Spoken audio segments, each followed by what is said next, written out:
আসসালামু আলাইকুম প্রিয় শিক্ষার্থী, তোমরা সবাই ভালো আছো। আমি তোমাদের দোয়া এবং আল্লাহর মেহেরবানিতে আমিও ভালো আছি।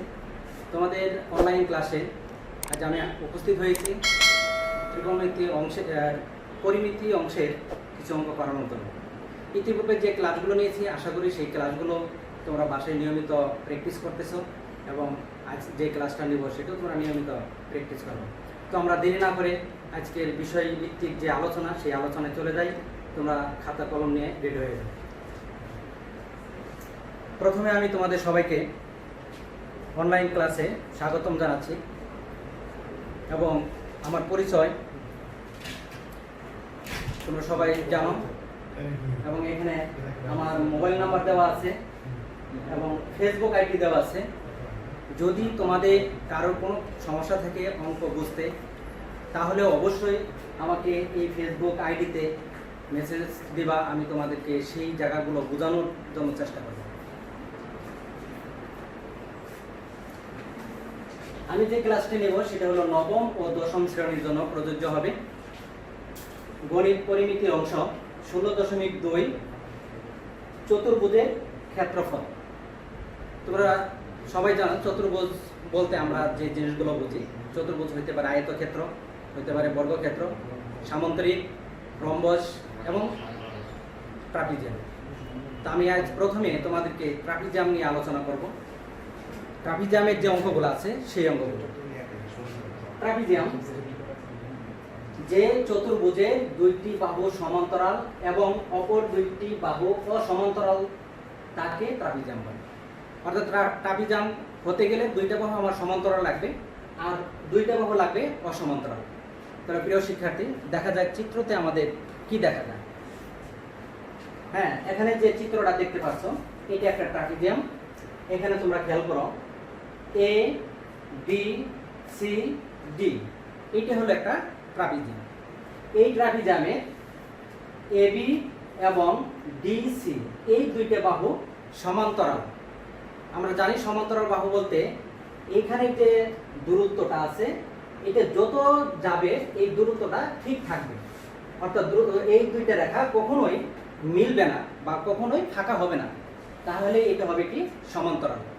তো প্রিয় শিক্ষার্থী, তোমরা অবশ্যই বুঝতে পারছো এখানে এ বি এবং ডি সি বাহু দুইটি সমান্তরাল। এ ডি বি সি এই বাহু দুইটি অসমান্তরাল। অসমান্তরাল বিষয়টা তোমরা দেখতেই পারতেছো। এই দুইটা বাহু যদি উপরের দিকে আমি নিতে থাকি, কোনো এক সময় বাহু দুইটা মিলিত হয়ে যাবে। হ্যাঁ, তারপরে এখানে আছে ডিই এবং সিএফ, এটা হলো লম্ব দূরত্ব, ট্রাপিজিয়ামের লম্ব দূরত্ব। তারপর বিষয়টা এখানে যদি খেয়াল করি, লম্ব দূরত্বটা সমান, অর্থাৎ এখানে দূরত্ব এখানে দূরত্ব সমান। এই দূরত্ব যতই যেখানেই তুমি অঙ্কন করো সব জায়গায় সমান থাকবে। তাহলে এখানে তিনটে বিষয় খেয়াল করো। সমান্তরাল বাহু দুইটিকে আমি প্রকাশ করলাম একটা এ আরেকটা বি। লম্ব দূরত্বকে প্রকাশ করলাম এইচ দ্বারা। তাহলে আমরা সূত্রতে কি পাবো দেখা যায়। আমরা সূত্রটা একটু খেয়াল করি। হ্যাঁ প্রিয় শিক্ষার্থী, ট্রাপিজিয়ামের সমান্তরাল বাহুদ্বয়ের দৈর্ঘ্য এ ও বি এবং লম্ব দূরত্ব এইচ হলে ট্রাপিজিয়ামের ক্ষেত্রফল, এখানে তোমরা খেয়াল করতেছ, হাফ এ প্লাস বি ইন্টু এইচ। অর্থাৎ আমরা ক্লাস 8-এ যে ক্ষেত্রফলটা পড়েছিলাম সেটা ছিল হাফ সমান্তরাল বাহু দুইটির যোগফল ইন্টু লম্ব, বাংলাতে লেখা ছিল। এবং সেটিকে প্রতীকের মাধ্যমে তুমি মুখস্থ করো যে হাফ এ প্লাস বি ইন্টু এইচ। এই সূত্র দিয়ে আমি ট্রাপিজিয়াম সম্পর্কিত যে অঙ্কটা তোমাদের আছে সেই অঙ্কটাকে সমাধান করব। তাহলে আমরা একটা মাত্র সূত্র যদি মুখস্থ করি মনে হয় না যে বেশি কষ্ট হবে। তো প্রিয় শিক্ষার্থী বন্ধুরা, তোমরা অবশ্যই খেয়াল রাখবা, একটা অঙ্ক করার জন্য প্রথমে চিন্তা করবা আমার এখানে কোন সূত্র প্রয়োগ করতে হবে। হ্যাঁ, তোমাকে দেখতে হবে প্রশ্নের ভিতরে কোনো কিছুর মান দেওয়া আছে কিনা। যদি কোনো কিছুর মান দেওয়া থাকে, যেমন ক্ষেত্রফল, পরিসীমা বা কর্ণের দৈর্ঘ্য, যে মানটা দেওয়া থাকবে প্রথমে ওই সূত্রটা প্রয়োগ করবে। তারপরে তুমি দেখবা তোমাকে কি নির্ণয় করতে বলছে সেটার সূত্র প্রয়োগ করতে হবে। তো প্রিয় শিক্ষার্থী, আমরা দেখি তোমাদের বইয়ের ট্রাপিজিয়াম সম্পর্কিত যে অঙ্কটা আছে সেটা কি। প্রশ্ন 11, একটি ট্রাপিজিয়ামের সমান্তরাল বাহু দুইটির দৈর্ঘ্যের অন্তর 8 সেন্টিমিটার এবং এদের লম্ব দূরত্ব 24 সেন্টিমিটার। যদি এর ক্ষেত্রফল 312 বর্গ সেন্টিমিটার হয়, ট্রাপিজিয়ামের সমান্তরাল বাহুদ্বয়ের দৈর্ঘ্য নির্ণয় করো। প্রিয় শিক্ষার্থী, অঙ্কটা খুবই সহজ। তোমাদের এখানে বিষয় করতে হবে, খেয়াল করতে হবে, সমান্তরাল বাহু দুইটির দৈর্ঘ্যের অন্তর দেওয়া আছে। অন্তর মানে বিয়োগফল, তোমরা সবাই জানো অন্তর মানে বিয়োগফল। আমরা চিত্রতে দেখলাম ট্রাপিজিয়ামের সমান্তরালের একটা বাহুর দৈর্ঘ্য বড় আর একটা বাহুর দৈর্ঘ্য ছোট, অর্থাৎ বড় বাহুটা ছোট বাহুর চেয়ে 8 সেন্টিমিটার বেশি হবে। প্রিয় শিক্ষার্থী, আর কি দেওয়া আছে? এদের লম্ব দূরত্ব 24 সেন্টিমিটার। হ্যাঁ, তাহলে ক্ষেত্রফল দেওয়া আছে 312 বর্গ সেন্টিমিটার। তো তুমি এখন খেয়াল করো, এই অঙ্কটা করার জন্য আমার কোন সূত্র প্রয়োগ করতে হবে? আমি বলছিলাম যেটার মান দেওয়া থাকবে সেই সূত্রটা তুমি প্রয়োগ করো। দেখো এখানে ক্ষেত্রফল দেওয়া আছে, তাহলে আমার ক্ষেত্রফলের সূত্রটাই প্রয়োগ করতে হবে। ইতিপূর্বে আমার খেয়াল করতে হবে কি, বাহু দুটির দৈর্ঘ্য দেওয়া নাই কিন্তু অন্তর দেওয়া আছে, তাহলে আমি বাহু দুটির দৈর্ঘ্য চলক রাশি হিসেবে ধরে নেব। কি ধরতেছি খেয়াল করো। মনে করি ট্রাপিজিয়ামটির সমান্তরাল একটি বাহু a ইকুয়াল x সেন্টিমিটার। এই xটা হলো তোমার চলক রাশি। অপর বাহু b সমান x মাইনাস 8 সেন্টিমিটার। কেন x মাইনাস 8 হলো? কারণ ওই যে লেখা আছে বাহু দুটির অন্তর, অর্থাৎ বড় বাহুটা যদি হয় a x, তাহলে ছোট বাহুটা হবে অবশ্যই x মাইনাস 8, বড় বাহু চেয়ে 8 সেন্টিমিটার কম। কারণ প্রিয় শিক্ষার্থী, তোমরা যদি এই অঙ্কটাকে নিজে আরো ভালোভাবে ক্যালকুলেশন করে দেখো, তুমি এখানে x ধরলা, এইখানে প্লাস দিয়ে দিলা, তাহলেও কিন্তু অঙ্কটা ভুল হবে না। তখন b বাহুটা বড় হবে, a বাহুটা ছোট হবে। এটা তোমাদের বিষয়, তোমরা যেভাবে বুঝো ঠিক সেভাবেই অঙ্কটি করতে পারবে। এবং তাদের মধ্যে লম্ব দূরত্ব h, আমরা লম্ব দূরত্বকে h দ্বারা প্রকাশ করি, ইকুয়াল প্রশ্নে দেওয়া আছে 24 সেন্টিমিটার। প্রিয় শিক্ষার্থী, তোমরা বলো সবাই। এখন আমি কি করব? যেহেতু ক্ষেত্রফলের মান দেওয়া আছে, তাই আমি ক্ষেত্রফলের সূত্রটা প্রয়োগ করব। প্রিয় শিক্ষার্থী, ট্রাপিজিয়ামের ক্ষেত্রফল আমরা যেটা মুখস্থ করলাম, half a plus b into h বর্গ সেন্টিমিটার।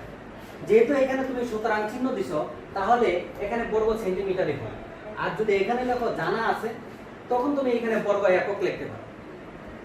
প্রিয় শিক্ষার্থী, তাহলে a এর মান আমরা ধরছি x, b এর মান আমরা ধরছিলাম x মাইনাস 8 গুণ h এর মান দেওয়া আছে 24।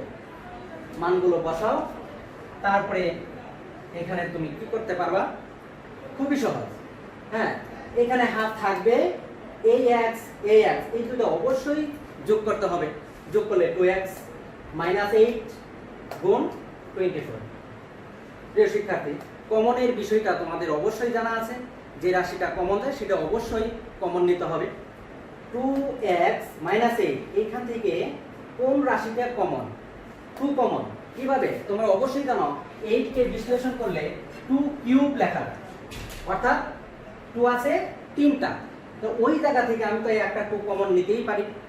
সেই কারণে এই হাফ থাকবে, এখান থেকে 2 কমন থাকবে, x মাইনাস এই 2 দ্বারা 8 কে ভাগ করলে ভাগফল 4 গুণ 24।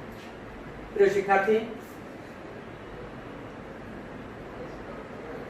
তোমরা অবশ্যই জানো এই 2টা হলো নিচে আর এই 2টা হলো উপরের সংখ্যা, তাহলে এই 2 আর এই 2 কাটা যাবে। 2 তুমি কেটে দিলা।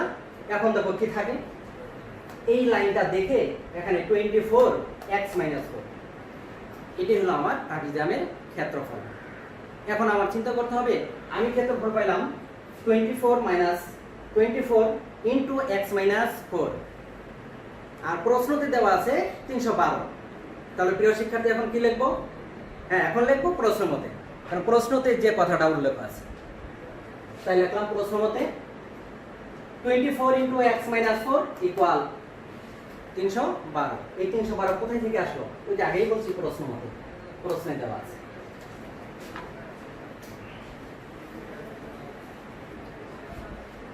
এখন এই 312কে 24 দ্বারা অবশ্যই ভাগ করতে হবে সমাধানের নিয়ম অনুযায়ী। বাম পাশে যদি গুণ থাকে অবশ্যই সেটা দ্বারা ভাগ করতে হয়। তাহলে x মাইনাস 4 ইকুয়াল 312 ভাগ এই 24। ক্যালকুলেটর দিয়ে তোমরা অবশ্যই ভাগ করতে পারবা। ভাগ করলে হবে 13। তার বাম পাশে যা আছে x মাইনাস 4 ইকুয়াল 13। এটা ক্যালকুলেটর দিয়ে তুমি ভাগ করে দেখো। তাহলে এখানে আমি চলক রাশি ধরছিলাম x, তাহলে x এর মান বাই করতে হবে। x ইকুয়াল 8 মাইনাস 4, ডান পাশে গেলে হবে প্লাস, এই দুইটা যোগ। তোমরা অবশ্যই যোগ বিয়োগ এগুলো তো অনেক আগে থেকে তোমরা শিখে আসছো। যোগ করে দিলে হবে 17। আসলে অঙ্ক নিয়ে কোনো টেনশনের কারণ নাই, অঙ্ক খুবই সহজ। তুমি যদি একটু প্র্যাকটিস করো আর মনের ভিতরে বল রাখো যে হ্যাঁ আমি অঙ্কটি পারবো, তাহলেই সহজ হবে। দেখা যাক এরপরে আমাকে কি নির্ণয় করতে বলছে। প্রশ্নতে উল্লেখ আছে ট্রাপিজামের সমান্তরাল বাহু দুইটির দৈর্ঘ্য নির্ণয় করো। তাহলে সমান্তরাল একটি বাহু ধরছিলাম a ইকুয়াল x, x এর মান আমি কত পেলাম? 17। তাহলে ট্রাপিজামের সমান্তরাল একটি বাহু a ইকুয়াল 17 সেন্টিমিটার। অপর বাহু b ইকুয়াল x মাইনাস 8 ছিল, অর্থাৎ 17 থেকে 8 মাইনাস করে দিবা। তাই লিখছি 17 মাইনাস 8, এটা মাইনাস করলে হবে 9। এটাই তোমাকে নির্ণয় করতে বলছে যে ট্রাপিজামের সমান্তরাল বাহু দুইটি নির্ণয় করো। তাহলে অ্যানসার হলো কি? বাহু দুইটির দৈর্ঘ্য একটি হলো 17 সেন্টিমিটার ও অপরটি হলো 9 সেন্টিমিটার। এটাই অ্যানসার। প্রিয় শিক্ষার্থী, তোমরা অবশ্যই অঙ্কটি বুঝতে পারছো। যদি কোথাও সমস্যা থাকে তাহলে অবশ্যই আমাকে জানাবে, আমি তোমাদেরকে বোঝানোর চেষ্টা করব। দেখা যাক পরবর্তী তোমাদের আরো একটা অঙ্ক আমি তোমাদের বোঝানোর জন্য চেষ্টা করব, সেটা দেখো। তোমাদের পাঠ্য বইয়ের 5 নং যে অঙ্কটি আছে, আমি ইতিপূর্বে যে ক্লাসটি নিয়েছিলাম সেখানে অঙ্ক সময়ের অভাবে আমি অঙ্কটি বোঝাইতে পারিনি, সেই কারণে এই অঙ্কটি আজ তোমাদেরকে দেখাচ্ছি। অঙ্কটি অনেক অনেক ইম্পর্টেন্ট তোমাদের জন্য, একটু খেয়াল করো। একটি বর্গক্ষেত্রের পরিসীমা একটি আয়তক্ষেত্রের পরিসীমার সমান। হ্যাঁ, এটি হলো মূল বিষয়টা। বর্গক্ষেত্রের পরিসীমা একটি আয়তক্ষেত্রের পরিসীমার সমান। আচ্ছা, তারপরে আছে আয়তক্ষেত্রটির দৈর্ঘ্য প্রস্থের 3 গুণ। দৈর্ঘ্য প্রস্থের 3 গুণ, তার মানে তোমার যদি প্রস্থ জানা থাকে, এই প্রস্থ জানা থাকলে দৈর্ঘ্য নির্ণয় করতে পারো। হ্যাঁ, এটা তুমি একটু মাথায় রাখো যে আমার এখানে কি জানতে হবে, প্রস্থ জানতে হবে। এবং ক্ষেত্রফল 768 বর্গ মিটার। এটা হলো কিসের? আয়তক্ষেত্রের। এরপরে কথাটা আছে আরো, প্রতিটি 40 সেন্টিমিটার বর্গাকার পাথর দিয়ে বর্গক্ষেত্রটিকে বাঁধতে মোট কতটি পাথর লাগবে? হ্যাঁ, পুরো অঙ্কটা তুমি যদি একসাথে বোঝার চেষ্টা না করো তাহলে অর্ধেক করে তুমি বুঝতে পারো, সমস্যা নেই। তাহলে আমরা কি করব? কিসের ক্ষেত্রফল দেওয়া আছে? আয়তক্ষেত্রে। তাহলে অঙ্কটি শুরু করতে হবে আয়তক্ষেত্র দিয়ে। তাহলে আয়তক্ষেত্র দিয়ে শুরু করব। আমি আগেই বলছি এখানে প্রস্থ জানা থাকলে দৈর্ঘ্য পাওয়া যাবে। দৈর্ঘ্য প্রস্থের 3 গুণ। এই কারণে তোমার কি করতে হবে?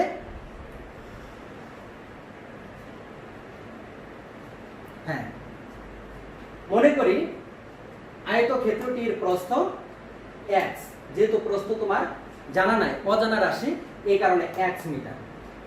সুতরাং আয়তক্ষেত্রটির দৈর্ঘ্য প্রস্থের কয় গুণ? 3 গুণ। তাহলে এটা 3 গুণ হবে 3x।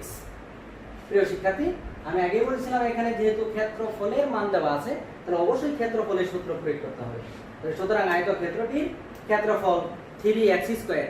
এটি কিভাবে হলো? আমরা জানি ক্ষেত্রফল হলো দৈর্ঘ্য গুণ প্রস্থ, অর্থাৎ 3x × x, গুণ করলে 3x²। হ্যাঁ, 3x²। এখন তুমি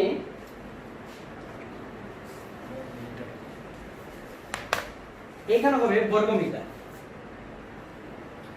এককটা হবে বর্গ মিটার, শুধু মিটার, মিটার হবে না, বর্গ মিটার হবে।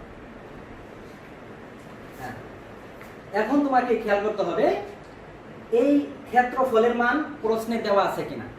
অবশ্যই দেওয়া আছে 768। তাহলে আমরা লিখব প্রশ্ন মতে 3x স্কয়ার ইকুয়াল 768। এই 768 কে এই 3 দ্বারা কি করতে হবে? ভাগ করতে হবে। ভাগ করলে ভাগফল হবে 256। তোমরা এটা ভাগ দেখাইও দিতে পারো, আমি সরাসরি লিখেছি 3 দ্বারা ভাগ করে। তাহলে স্কয়ারকে বিনিশ করার জন্য আমরা জানি যদি স্কয়ার থাকে তাহলে উভয় পক্ষকে বর্গমূল করতে হয়, আর বর্গমূল করলে এই স্কয়ারটা উঠে যাবে, থাকবে x, আর 256 এটার বর্গমূল করে দিলাম। 256 কে বর্গমূল করলে হবে 16। ক্যালকুলেটরে তুমি বর্গমূল নির্ণয় করতে পারবে। তাহলে x ইকুয়াল কত? 16। এটা হলো আমার কি x এর মান। এখন আমার দৈর্ঘ্য এবং প্রস্থ জানা দরকার।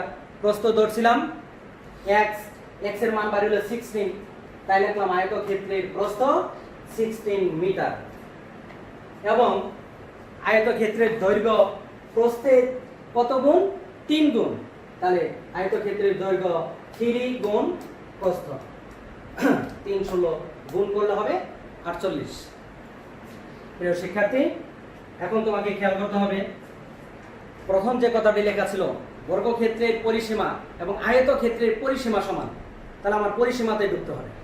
ক্ষেত্রফল থেকে আমি দৈর্ঘ্য প্রস্থ পেয়ে গেছি, এখন আমাকে ঢুকতে হবে কোথায়? পরিসীমাতে। তাহলে আমরা কি করব? আয়তক্ষেত্রটির পরিসীমা সূত্রটি হলো 2 ইনটু দৈর্ঘ্য প্লাস প্রস্থ, তাই লিখলাম 2 ইনটু দৈর্ঘ্য হলো 48 প্লাস প্রস্থ হলো 16। হ্যাঁ, তাহলে এই দুইটা গুণ করে, এই দুইটা যোগ করে 2 দ্বারা গুণ করে দাও, গুণ করলে হবে 128। তোমরা ক্যালকুলেটরে এই দুইটা আগে যোগ করবা, তাকে আবার 2 দ্বারা গুণ করবা, হবে 128 মিটার।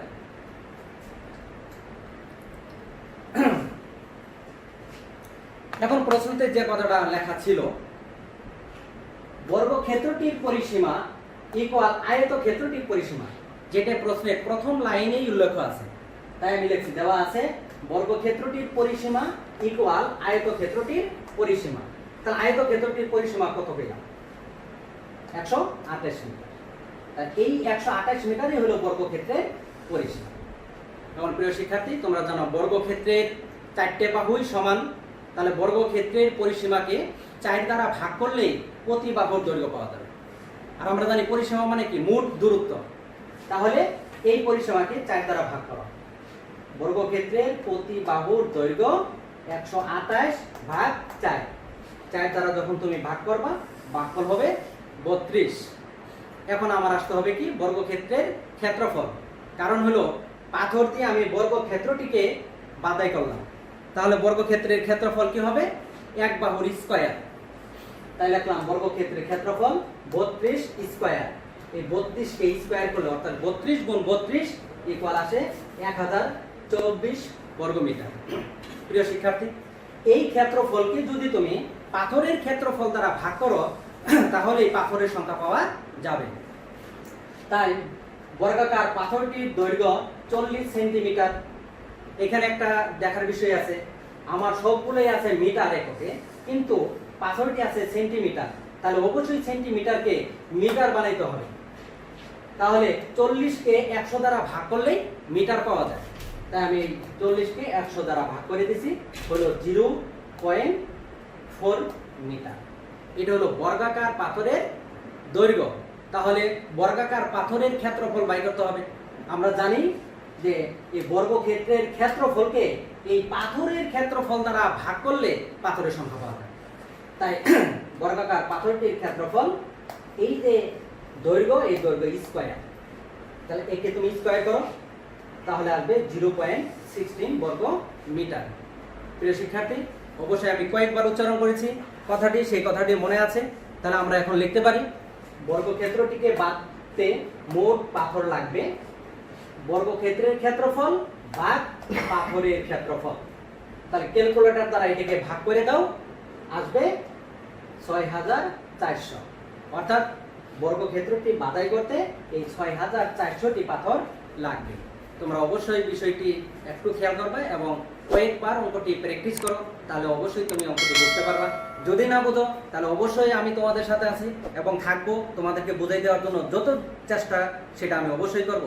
এবং তোমরা এই অঙ্কটার সাথে তোমাদের বাসায় যে ঘর আছে সেই ঘরের দৈর্ঘ্য প্রস্থ মেপে নিজেই একটা অঙ্ক প্র্যাকটিস করো, দেখো আমার অঙ্কের সাথে তোমার অঙ্কটা মিলে কিনা। তো প্রিয় শিক্ষার্থী, সবাই ভালো থাকো, সুস্থ থাকো, এই কামনায় আজকের মতো এখানেই বিদায় নিছি। আল্লাহ হাফেজ।